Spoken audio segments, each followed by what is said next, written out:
저는 이 한민족이라고 하는 사람들이 누구인가, 언제부터 이 땅에 살고 있고 어떻게 해서 이 한민족이 형성됐는가 하는 것을 살펴봄으로써 왜 통일이 필요한가라고 하는 부분에 대한 가장 원초적인 질문을 좀 생각해 보도록 그렇게 하겠습니다.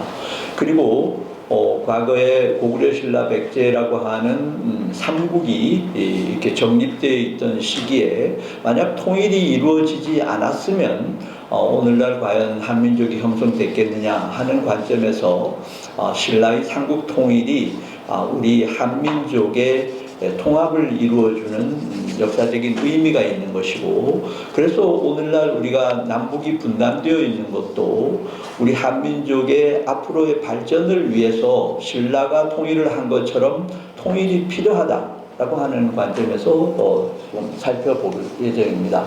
그리고 우리 한민족을 계속 우리 하나로 묶어주는 바탕은 결국 문화라고 하는 측면이 있기 때문에 우리 한민족의 일체성을 생각할 수 있는 문화적인 요소들을 좀 살펴보고요.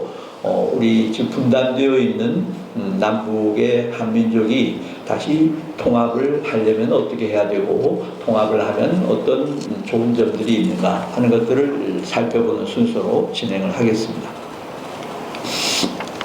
한민족은 누구인가 라고 하는 걸 제 나름대로 정의를 내려보았습니다. 한민족은 한반도와 그 주변 지역인 만주와 연해주 등지에서 같은 언어를 사용하면서 생활함으로써 공동의 문화를 형성한 아시아계 민족이다, 이렇게 제가 정의를 내려보았는데요. 여기서 중요한 부분 중에 하나는 한민족은 한반도를 기본으로 하지만 과거에 한민족이 형성된 그 거주 지역은 오늘날 중국인 만주지방과 러시아의 지방인 연해주 지방을 우리 한민족이 생활의 터전으로 함께 생활을 했고, 그것이 바탕이 되어서 오늘날 한민족이 형성이 됐다 하는 부분이 상당한 큰 의미를 가지고 있고, 우리가 앞으로 생각을 많이 해야 될 부분이다 하는 부분을 좀 강조를 드리고 싶습니다. 그리고 한민족이라고 하는 용어는 지금 한국, 대만, 홍콩, 마카오 등지에서는 한민족이라고 하는 말을 그대로 씁니다. 그런데 북한, 중국, 일본 지역에서는 조선민족이라고 하는 말을 쓰고요.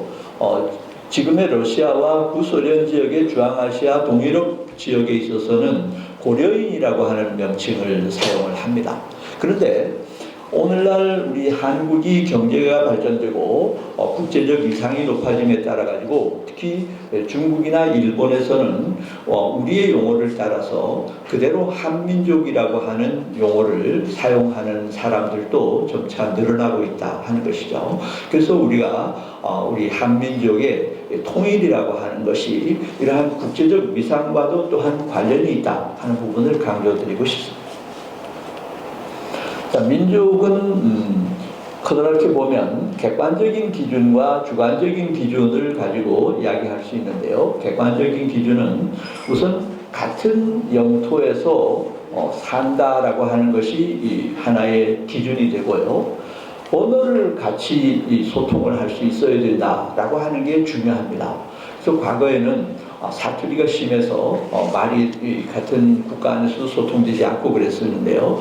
특히 근대 이전에는 이 언어 통합을 국가적인 과제로 삼았을 정도로 언어가 상당히 중요한 역할을 한다라고 하는 것이고요. 그리고 이 같은 지역에 같은 언어를 가지고 사는 사람들이 같은 문화를 가지고 동료의식을 갖는 게 중요하다라고 하는 것인데요. 이 동질성을 가졌다는 생각, 동료의식이나 귀속의식, 이것은 주관적인 요건인데 이것이 굉장히 중요하다는 것이죠.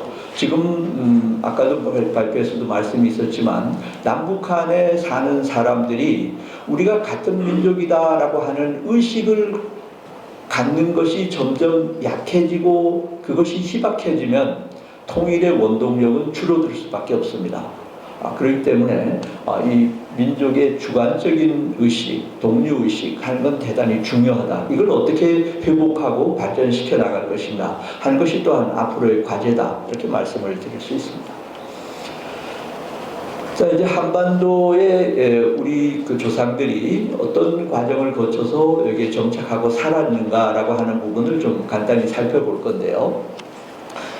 한반도에 우리 조상들이 살게 된 것은 상당히 오래된 역사를 가지고 있습니다. 흔히 말하는 구석기 시대라고 하는 최소한도 15만 년 전부터 이 땅에 사람들이 정착해 살았는데요. 물론 여기서 인류의 기원이 시작된 건 아니고, 물론 북쪽 지방에서 뭐 우랄 지역이나 알타이 이런 지역에서 점차 사람들이 이동해서 와서 약 15만 년 전에는 한반도에 사람이 살기 시작했다 하는 게 오늘날 고고학자들, 역사학자들의 일반적인 평가입니다.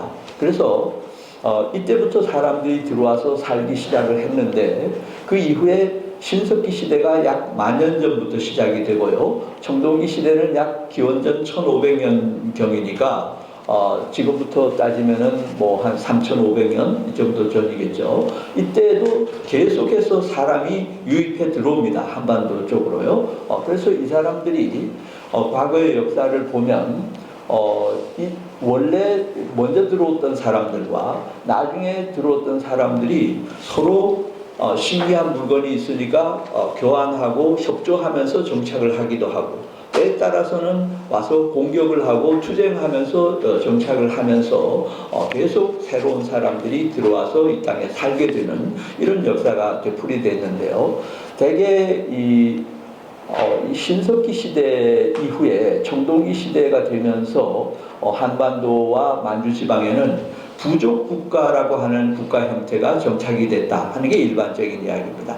부족 국가는 고대 국가 이전에 어떻게 보면 시족 국가보다는 발전된 어떤 이 인류의 집단들이 좀 작은 집단들이 생활했던 것으로 보이는데요. 지금도 보면 아프간이라든가 중앙아시아 지역에서는 부족장들이 실제로 그 지역을 통치하는 그런 형태가 많이 남아 있는데요.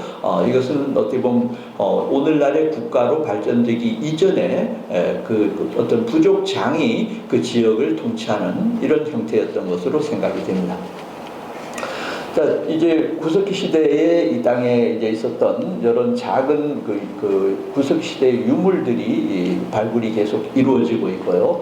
대개 1960년대, 70년대를 거치면서 이루어져서 어쩌면 이 자리에 계신 많은 분들은 어떤 이런 그 문화에 대해서 과거 학교 교육에서는 교육을 받지 못했을 수도 있습니다. 그렇지만 그러니까 이 땅에도 오래전부터 우리 조상들이 살았다라고 하는 건 분명해 보입니다. 자, 그 다음 이제 이 부족 국가 중에서 우리가 주목해야 될 곳이 고조선이 되는데요. 고조선은 물론 삼국 유사, 삼국 사기의 기록이 있기 때문에 옛날부터 기록은 있었습니다만은 그 이후에 새로운 유적이라든가 이런 것들이 발견되면서 고조선이라고 하는 이 부족 국가가 우리의 한반도의 한민족을 형성하는 데 중요한 역할을 했다라고 하는 것을 우리가 재조명할 필요가 있다는 것이죠. 그래서 이 당시에 대표적인 부족국가 연합이 2개가 있었는데요. 북쪽 지방에는 고조선, 중남부 지역에는 진국이라고 하는 부족국가 연합이 있었는데, 재미있는 것은 이 2개의 부족국가 연합이 같은 언어를 사용해갖고 소통을 했다라고 하는 게 오늘날 일반적으로 학자들이 이야기를 하는 것입니다. 그래서 같은 언어 체계가 중국 사람들의 언어 체계하고 우리 한글의 언어 체계하고는 다릅니다. 이 어순이라든가 이런 게 다른 걸로 볼 때 이 시대부터 만주 지방과 연해주 지방, 한반도 지방은 같은 언어를 쓰는 사람들이 정착을 해서 우리 한민족의 조상이었다라고 하는 걸 알 수 있다는 것이죠. 뭐 오늘날 같은 국가 영역은 아닙니다만 대체로 영역이 이렇게 나누어져 있었다라고 하는 것이죠. 자, 그 다음에 이제 특히 고조선을 이제 좀 주목을 해야 되는데요. 고조선은 단군 신화를 건국 이념으로 해서 형성이 됐다라고 하는 것이고요. 우여곡절 끝에 결국 고조선이 멸망을 하면서 이제 다음 또 고대 국가 시대로 넘어가게 되는데요. 그 지역에 있어서는 결국은 고구려가 이 고조선의 뒤를 이어서 가장 강력한 나라로 이제 부상을 하게 됩니다. 자, 당시 고조선은 중국이 연나라와 국경을 접하면서 많은 전쟁을 하게 되는 이런 역사가 있었습니다. 자, 고조선이 이제 망하고 나면서 다른 이제 부족 국가인 북쪽에는 부여, 고구려, 옥저, 동해 같은 국가들이 있었고요.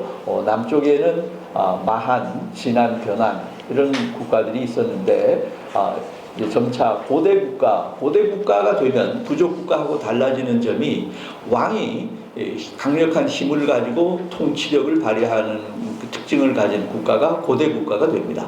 그래서 고대 국가로 발전해서 정착이 된 곳은 결국 북쪽의 고구려와 남쪽의 백제, 신라라고 하는 세 개 국가가 우리 한민족이 이룩한 고대 국가가 된다, 이런 말씀이 되죠. 자, 여기에 이제 부족 국가들이 당시에 여기저기에 있었습니다. 그리고 여기서는 조금 빨리 넘어갈 건데요. 이런 부족 국가들이 우리가 이미 이제 많은 사람들이 알고 있는 고구려, 신라, 백제라고 하는 고대 국가로 처음에는 부족 국가에서 출발했습니다만은 주변에 있는 부족 국가들을 통합하면서 고대 국가로 발전을 하게 됐다는 것이죠. 자, 초기에 비교적 우리 삼국의 영토를 보면 고구려가 역시 엄청 강한 그 영역을 가지고 있었고요. 백제도 한강 지역, 지금의 그 위례 지역을 포함한 이 상당히 호남 평야와 경기 평야의 비옥한 지대를 차지하고 있었기 때문에 국력이 강한 국가로 이렇게 나타나고 있고요. 신라는 비교적 동쪽 지역에 위치해서 좀 뒤늦게 출발하는 국가로 인식이 되고 있습니다. 자, 이 당시의 삼국지대의 주변 정세를 보면요, 좀 전에 말씀드린 것처럼 부족 국가가 발전하면서 고구려, 신라, 백제로 정립이 됐는데 중국 지역을 보면 중국이 분열된 시기와 통일 왕조를 이룩한 시기가 번갈아 나타납니다만은 이 삼국 시대에는 중국이 수나라와 당나라가 주왕의 통일한 국가로 등장하는 시기입니다. 근데 이 수나라, 당나라가 상당히 강력한 국가였기 때문에 이 고구려가 끊임없이 국경을 접하고 있어서 충돌할 수밖에 없었고, 고구려가 쇠약해지는, 쇠퇴하게 되는 결정적인 이유도 바로 이런 데 있었다라고 하는 것을 알 수 있고요. 결국 이 시대에 우리 주변의 정세는, 국제 정세는 수나라와 당나라가 우리 한반도를 압박하는 이런 정세가 전개가 됐다는 것이죠. 결국 당나라가 끊임없이 이 고구려를 침략을 했습니다마는 비교적 고구려가 잘 방어했어요. 특히 고구려의 집권층이 단결해서 당나라에 대항했을 때는 당나라가 엄청난 군대를 동원했지만 수많은 희생자를 내고 패배하고 돌아가는 역사가 계속 되풀이됐었는데, 결국은 나중에 보는 것처럼 영계소문이 사망한 이후에 고구려의 내분이 일어나면서 결국은 당나라의 침략을 막아내지 못하는 이런 역사의 교훈을 우리가 알 수 있습니다. 이것은 비교적 초기에 고구려가 이 이게 요동반도지 않습니까? 이게 요하고요. 이 요하를 경계로 중국 당나라의 침략을 잘 막아내고 있는 모습을 보여주고 있습니다. 자, 백제의 경우에도 아까 말씀드린 것처럼 평야지대를 배경으로 당시에는 농경이 주력 산업이었기 때문에 부강한 국가를 이룩하고 있었습니다마는 백제도 후기에 들어오면서 의자왕이 사치를 하고 귀족층이 분열되면서 백제의 국력이 쇠퇴하기 시작하는 것이 백제의 그 역사에 있어서 아쉬운 점이다라고 할 수가 있습니다. 결국 이 삼국시대 후기의 지도를 보면 이 백제는 서울 지역을 결국 빼앗기고 지금의 공주와 부여 지역으로 후퇴를 해서 국력이 많이 약해진 모습이고요. 신라는 늦게 출발했지만 화랑도라고 하는 국민 정신을 통일할 수 있는 그런 정신적인 지주를 잘 육성을 했고 귀족들이 골품제라고 하는 것이 여러 가지 폐해가 있었습니다마는 그 골품제를 존중하면서 나름대로 국가의 체제를 잘 유지를 하고 신라의 국민들이 정체성을 유지를 했기 때문에 분열되지 않고 우리는 신라의 국민이다, 백성이다 라고 하는 생각으로 계속 국력을 신장해서 과거의 고구려 영토와 백제 영토를 차지하는 이런 모습을 볼 수 있다는 것입니다. 자, 백제가 좀 더 빨리 결국 망하게 됐는데요. 1960년에 망했으니까, 660년에 망했으니까요. 그런데 백제가 망한 이후에 부흥운동이 강하게 일어났다라고 하는 것이죠. 그런데 결국은 부흥운동이 이것도 역시 백제의 경우에는 내분 때문에 자기들끼리 서로 분쟁이 일어나서 성공하지 못했습니다만은 그러나 부흥운동이 일어났다라고 하는 것 자체는 백제의 그 백성들이 우리는 백제의 백성이다라고 하는 정체성, 어떻게 보면 아까 말씀드린 동료의식이 강하게 작용을 했다라고 하는 것이거든요. 그래서 이 백제가 망하면 우리는 어떻게 되는 거야? 라는 생각을 하면서 다시 우리의 생활 영역을 일으켜야 된다라고 하는 의식이 강하게 일어났다라고 하는 걸 말하는 것이라는 것이죠. 고구려도 마찬가지입니다. 고구려가 결국 668년에 멸망을 했습니다마는 아까 말씀드린 대로 내부 분열이 있지 않았더라면 아마도 고구려가 오히려 당나라도 물리치고 삼국을 통일할 수도 있지 않았을까 하는 그런 생각도 해보게 됩니다. 결국은 나당연합군이 신라의 입장에서는 고구려가 워낙 강한 국가고 또 그 백제가 망하기 전까지는 백제가 고구려하고 동맹을 맺었기 때문에 어떻게 보면 신라는 할 수 없이 멀리 있는 당나라와 어려운 가운데 동맹을 맺을 수밖에 없었지만 결과적으로 그 신라의 선택이 주요해서 결국은 고구려를 멸망시키고 통일하게 되는 계기를 마련했다, 이렇게 얘기를 할 수 있고요. 고구려 또한 부흥운동이 강하게 일어났습니다. 이것도 역시 마찬가지로 고구려의 백성들이 우리는 고구려 사람이다 라고 하는 의식이 강하게 발동을 했기 때문에 이 부흥운동이 일어났다라고 하는 것이 일반적인 평가고요.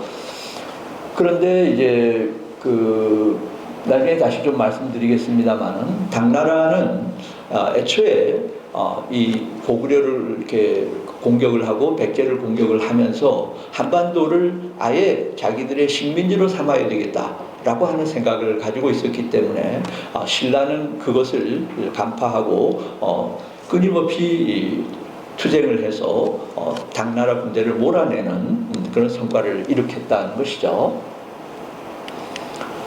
자, 부흥운동이 전국적으로 백제 지역에서는 백제 전국 과거 지역에서 일어났고 고구려도 넓은 지역에서 부흥운동이 있었다는 걸 보여주고 있습니다. 자, 신라가 통일을 함으로써 결국은 당나라의 그 야욕을 물리치고 한반도 지역에 있어서 통일을 이룩했습니다마는 고구려의 계승을 표방하는 대조영이 만주와 연해주 지방을 중심으로 해서 발해를 건국을 했는데요. 이 발해는 약 230년 가량을 존속을 했습니다. 짧게 존속한 것이 아니죠. 중국의 한 왕조가 대개 200년을 못 가는데요. 이 발해가 200년 이상을 이렇게 존속을 하면서 어떻게 보면 한민족의 남북조 시대를 이루었다라고 하는 평가를 할 수 있습니다. 그래서 결국 만주와 연해주 지방에 우리 조상들이 살았던 역사는 부족국가 시대부터 시작을 해가지고 이 발해가 멸망하는 때까지 결국은 926년에 멸망한 것으로 기록이 됩니다만은 이 거의 1000년이 될 때까지 이 지역이 우리 한민족의 활동의 무대였고 생활의 무대였다라고 하는 것이죠. 지금은 서기 2000 지금 몇 년이니까 이 지역을 잃은 것이 아마도 이 지역에 살았던 기간보다 더 지금 짧을 수 있다 이런 생각을 하게 되는 것입니다. 발해가 과거에 고구려 이쪽을 조금 잃었습니다만은 굉장히 넓은 영토를 발해의 영역으로 삼고 우리 한민족이 활동을 했던 이런 영역을 보여주고 있습니다. 자, 상국을 고려가 신라가 통일한 그 의의를 다시 한번 이제 살펴보겠습니다. 결국 신라가 삼국을 통일해서 영토적으로 하나의 영토로 묶었다라고 하는 것은 오늘날 우리 한민족이 하나의 민족이라고 하는 의식을 갖게 하는 기초를 마련했다라고 하는데 큰 의미가 있습니다. 만약 그때 삼국이 통일되지 않고 지금까지 계속 존속이 됐다 이러면 한민족이라고 하는 건 없었을 가능성이 있습니다. 그래서 어떻게 보면 신라가 통일을 했기 때문에 우리가 오늘날 한민족으로서 하나의 민족으로서 생각을 하고 살아갈 수 있는 공동체의 기초를 마련했다라고 하는 것이고요. 그 다음에 이 신라는 어떻게 보면 문화적으로 조금 후발 국가였기 때문에 그 당시에 다른 국가, 예를 들어서 가야도 있었고 고구려도 있었고 백제도 있었습니다만은 이런 다른 국가들의 문화적으로 뛰어난 문화를 적극 수용하고 이것도 우리 문화다, 이것도 우리 백성이다 라고 하는 의식을 가지고 적극적으로 통합정책을 폈다. 이것이 대단히 중요한 것이고요. 아까도 발표에서 있었습니다만 우리가 앞으로 남북 통일을 이룩하면 북한 지역에서 형성된 문화라든가 이런 것들도 적극적으로 우리의 문화고 우리가 발전시켜야 될 거다 하는 의식을 가지고 통합 정책을 이끌어 놔야 될 것이다 라고 하는 것을 보여주고 있는 부분이 되겠습니다.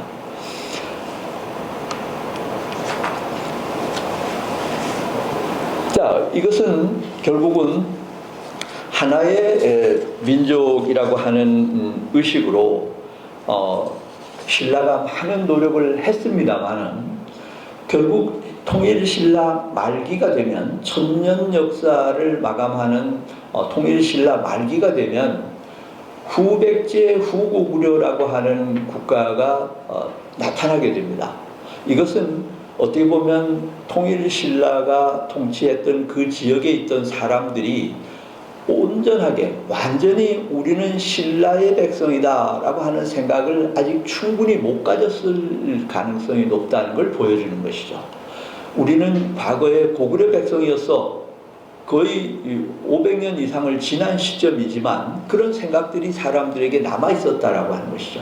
그래서 후삼국이라고 하는 것이 나타나서 이 나라들이 다시 경쟁을 하고 전쟁을 했는데요. 그것을 다시 고려가 통일을 했다라고 하는 것은 또한 고려가 영토를 다시 통일을 함으로써 한민족을 확실하게 하나로 통합할 수 있는 기초를 마련했다라고 하는 점에서 영토 통일이라고 하는 것이 얼마나 중요한가 하는 것을 다시 보여주는 그런 사례가 되겠습니다.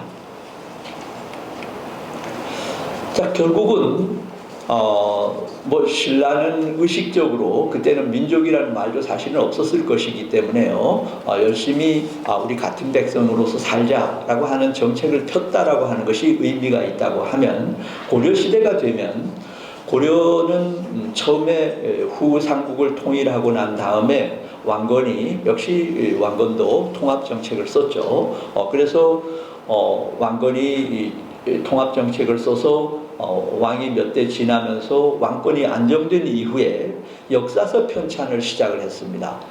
역사서를 편찬한다라고 하는 것은 그 왕조의 정통성을 확보하는 것이고 백성들에게 설득의 논리를 제공하는 것이 바로 역사서라고 할 수 있기 때문에요. 이때의 삼국사기, 삼국유사, 제왕운기 같은 오늘날 우리가 많이 공부하고 아는 이런 역사서들이 편찬이 됐습니다. 근데 이 특징 중에 하나가 삼국사기를 통해서 이 고려는 신라의 정통성을 이어받은 것이고, 신라는 과거에 분열되어 있던 우리 민족의 영토를 통합한 나라다. 그리고 이것이 큰 의미가 있다 한 것을 삼국사기, 정사인 삼국사기에서 강조를 했고요. 그 다음에 이 삼국유사는 정사가 아니고 보통 그냥 개인적으로 쓴 역사서가 삼국유사가 되거든요. 근데 삼국유사에서는 고조선의 역사를 강조를 합니다. 고조선의 역사가 결국은 우리 삼국, 과거의 삼국의 뿌리였고, 이 고조선의 역사가 우리 민족의 정통성과 동일의식을 갖게 하는 원류다라고 하는 것을 삼국유사에서 강조하면서 단군 신화를 강조를 합니다. 그래서 단군 신화가 참 지금 생각해도 훌륭한 게 거기서 단군 신화에서 표방하는 사상이 홍익인간과 제세이화라고 하는 것이거든요. 홍익인간과 제세이화, 이 세상을 널리 이롭게 하고 이 세상 사람들을 살기 좋게 만드는 것이 통치 철학이고 이념이다. 이건 오늘날에 와서도 세계적으로 내놓아도 뒤지지 않는 좋은 사상이기 때문에요. 이것을 고려시대에 강조하고 채택했다라고 하는 것은 우리 한민족이 형성되고 발전하는데 큰 기틀을 놓았다라고 해도 과언이 아니다라고 하는 것이죠. 그래서 고려시대를 통해서 이 신라 삼국 통일의 그 맥을 이어서 한민족이 형성되고 기초를 확실히 놓는 계기가 됐고요. 이것을 또한 조선시대에도 그대로 이어받아서 과거에 나쁘게 평가할 때는 조선 왕조를 뭐 역성혁명이다 이렇게 이제 나쁘게 평가도 했습니다만은 좋게 평가를 하면 이 조선시대는 우리 민족의 정통성을 그대로 이어받아서 계속 발전시켜 나간 왕조다 이렇게 평가할 수 있다는 것이죠. 그래서 조선시대에서도 계속 단군을 이렇게 숭배하고 우리 민족의 정통성을 이어갔다. 그래서 이것이 나라가 어려운 시대가 되니까 이러한 단군을 중심으로 하는 우리 민족의식이라고 하는 것이 외세의 침략을 물리치고 우리의 어려움을 극복하는 원동력이 되고 수많은 백성들이 의병이 일어나고 이 땅을 지키는데 앞장서는 이러한 중요한 역할을 한 것이 바로 이 우리 민족이라고 하는 의식, 그 가운데 있는 단군 신화 이런 것이었다라고 하는 점에서 오늘날도 큰 의미를 가지고 있다 이렇게 보여집니다. 자, 결국은 지금은 단군 신화만 좀 말씀을 드렸는데요. 조금 더 말씀을 드리게 되면 그 이후에 결국 신라부터 시작을 해서 고려시대나 조선시대를 거쳐오면서 결국 우리 이 땅에 사는 우리 조상들이 다양한 문화를 같이 갖고 그 기본은 언어와 문자입니다. 세종임금 때에 문자를 창제한 것이 또한 우리 문화를 공유하게 되는 아주 중요한 수단이 되는데요. 그 외에 관원상제, 세시풍속, 각종 놀이와 음악, 뭐 또 농사를 짓는 가운데 협동, 뭐 이런 것들이 이 땅에 우리 조상들이 우리는 남이 아니고 우리가 더불어 사는 하나다 라고 하는 의식을 만드는 데 중요한 역할을 했고 이것이 바로 문화적인 동질성이다 라고 이야기를 할 수 있는 것이죠.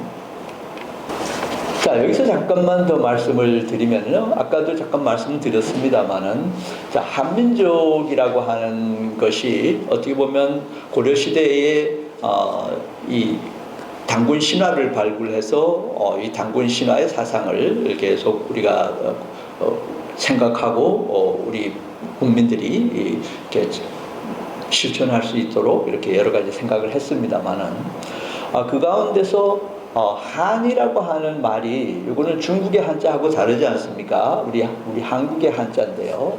이 한이라고 하는 말이 언제부터 쓰였느냐라고 하는 기원을 따져보게 되면은요. 이 사실은 이 당군 신화가 있는 고조선 때부터 쓰여진 말이라고 하는 건데요. 이것은 크다 또는 높다라고 하는 의미를 가진 우리의 고유어였다라고 하는 것이죠. 오늘날은 한자를 이렇게 한자로 쓰기는 하는데 원래 한이라고 하는 말은 우리 순수한 고유어로서 크다 높다는 의미를 가지고 있었고요. 이때 사실은 고구려 신라 백제가 성립되기 이전의 부족 국가였던 마한, 진한, 변한이라고 하는 이런 한도 바로 이 한이라고 하는 말에서 온 글자고요. 그러니까 이게 적어도 기원전 500년, 1000년 이 시대부터 쓰였던 말이다라고 하는 것입니다.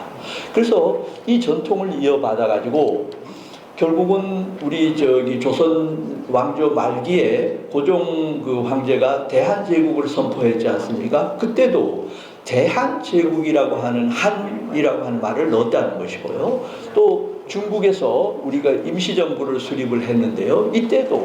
이때는 제국이 아니라 민국이니까 대한민국 임시정부라고 하는 말을 썼다는 것이죠. 이것은 우리가 1948년에 우리 대한민국을 국호로 지정을 했는데요. 이 대한민국이라고 하는 말을 쓰기 훨씬 이전에 이미 대한제국, 대한민국 임시정부 이런 말을 썼다라고 하는 것입니다. 그래서 오늘날의 우리 대한민국이라고 하는 국호 자체는 상당히 깊은 역사적인 원천이 있다 이런 말씀을 드릴 수 있는 것이죠.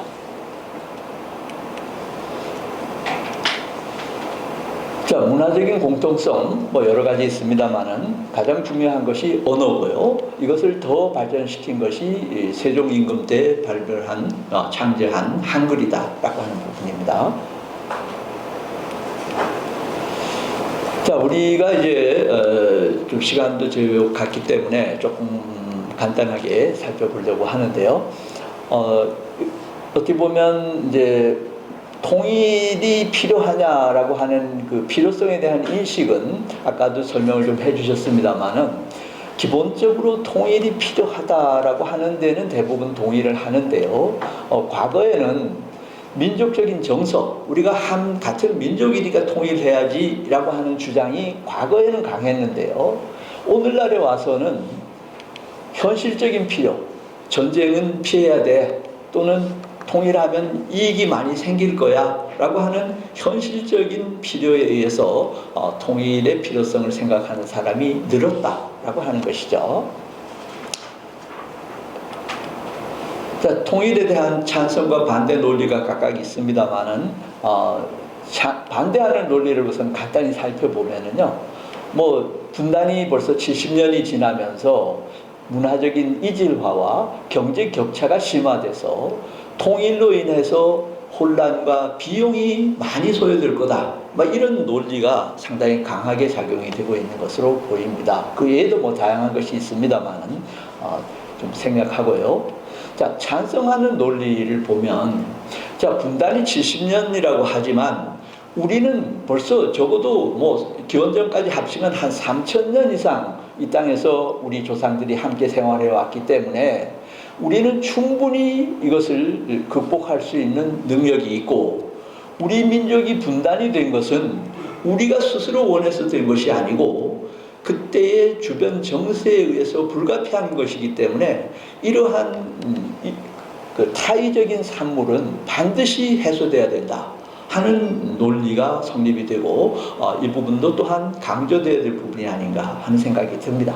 그리고 현실적으로 통일이 되면 우리 국토의 면적과 인구가 늘어날 것인데요. 이것은 곧 남북한의 자원을 적절히 배합하고 결합을 해서 시너지 효과를 발전시켜서 한반도에 우리 한민족의 제2의 도약의 기회를 가져올 것이 확실하다라고 하는 점에서 통일의 소극적인 의견보다는 우리가 통일을 이룩해서 좀 더 발전을 기할 수 있다라고 하는 적극적인 논리가 좀 더 설득력이 있는 것이 아닌가 그런 생각을 하게 됩니다.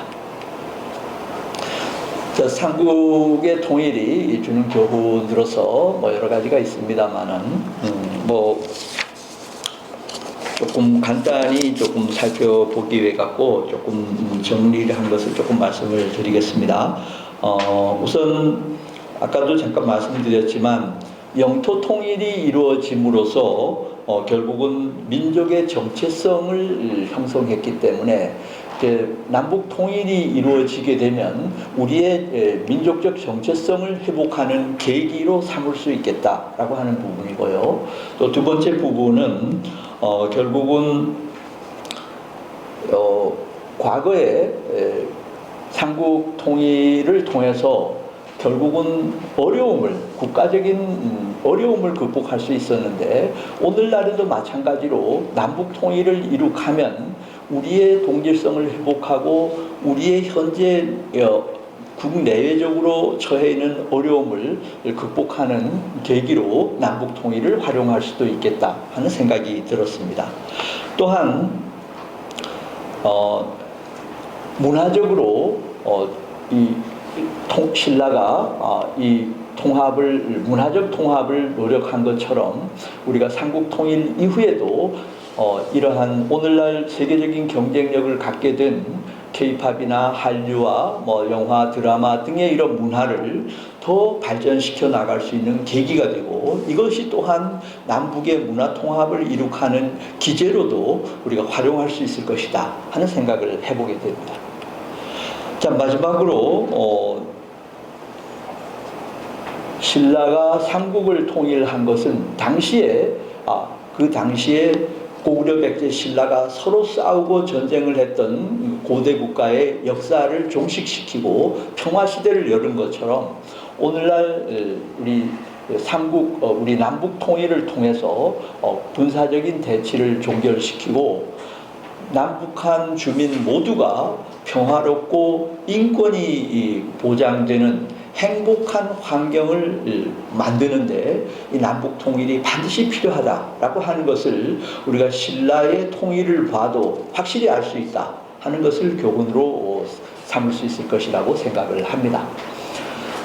자, 마지막으로 이제 드리고 싶은 말은 우리 민족은 오랜 역사와 전통을 가지고 있기 때문에 최근에 70년의 단절이라고 하는 것이 길게 보이지만 그렇게 사실은 긴 게 아니다 라고 하는 말씀을 드리면서 우리는 이 남북 분단을 확실히 극복할 수 있다, 또 극복하고 더 발전할 수 있다 하는 말씀을 드리고 싶습니다. 또한 우리가 남북 통일을 이룩하게 되면 우리가 전 세계로 뻗어나갈 수 있는 한민족이 세계를 향해서 웅비할 수 있는 여건을 확실하게 갖추게 될 수 있다 하는 점에서 남북 통일이 또한 대단히 필요하다 하는 생각을 다시 말씀드리게 되고요. 결국은 지금 분단이 된 상태에 있으면 결국은 분단 비용이라고 하는 것이 하루하루 또는 1년, 2년에서는 잘 느껴지지 않지만 막대한 군사비와 국민적인 불안감과 외국의 투자 회피, 이러한 분단 비용을 이걸 해결하고 통일 비용이 든다고 하지만 분단 비용 사실은 계산을 지금 잘 안 하고 있을 뿐이지 통일 비용에 못지않은 분단 비용이 들 수도 있다. 이것은 소모적인 비용이고 통일 비용은 든다고 하더라도 더 큰 발전을 위한 비용이기 때문에 반드시 이 통일을 이룩해야 될 부분이고요. 결국 마지막으로 우리 민족이 다시 모두 행복하고 인권을 누릴 수 있는 공동체를 만들어가는 과정이기 때문에 우리가 다 함께 노력해야 될 부분이 통일이다 이렇게 생각을 합니다. 저는 어렸을 때부터 우리의 소원은 통일이라고 하는 노래를 부르면서 자라나온 세대입니다.